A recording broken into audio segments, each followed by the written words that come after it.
हम आर्चिगोनिएट की बात कर रहे हैं और आर्चिगोनिएट में कौन कौन से प्लांट कंप्राइज किए गए हैं, ब्रायोफाइट, टेरिडोफाइट और जिम्नोस्पर्म। ब्रायोफाइट, टेरिडोफाइट और जिम्नोस्पर्म क्योंकि इनमें फीमेल रिप्रोडक्टिव ऑर्गन आर्चिगोनिया होता है, इसीलिए इनको आर्चिगोनिएट कहा जाता है। और जो ब्रायोफाइट, टेरिडोफाइट है, इनमें आर्चिगोनियम वेल डेवलप्ड होता है, जबकि जिम्नोस्पर्म में लैक डेवलप्ड या लेस डेवलप्ड होता है। अब यहाँ पर देखिए, जो लीस्ट डेवलप्ड आर्चिगोनियम है, ये किस में पाया जाता है? जिम्नोस्पर्म में। अब आगे पढ़ते हैं। ये जो आर्चिगोनिया है, ये कैसा होता है? मल्टी सेलुलर होता है, फ्लास्क शेप होता है, egg producing female reproductive organ, जो ब्रायोफाइट में, टेरिडोफाइट में और जिम्नोस्पर्म में पाया जाता है। आगे क्या है?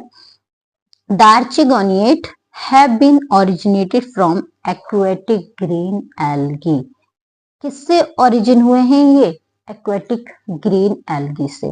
जी हाँ, अगर आपने ब्रायोफाइट, टेरिडोफाइट से पहले फंगी और एल्गी को पढ़ा है, तो एल्गी में जो फीमेल रिप्रोडक्टिव ऑर्गन है वो क्या है? एंथ्रीडिया और ऊगोनिया, है ना।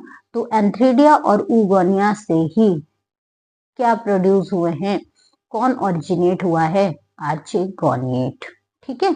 अगर इसके एंसेस्टर के बारे में पूछा जाता है तो कौन है इनके ancestor? Aquatic green algae. Aquatic green algae से आर्चिगोनिया ओरिजिनेट हुआ है।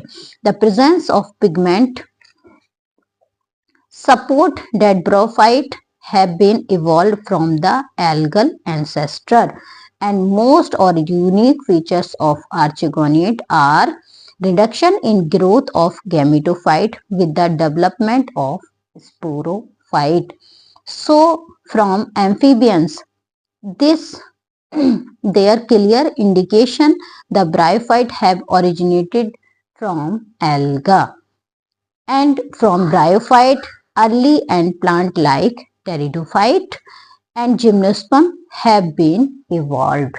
तो किस तरह से जो ग्रीन एल्गी हैं, ये ब्रायोफाइट के एंसेस्टर कहे जाते हैं।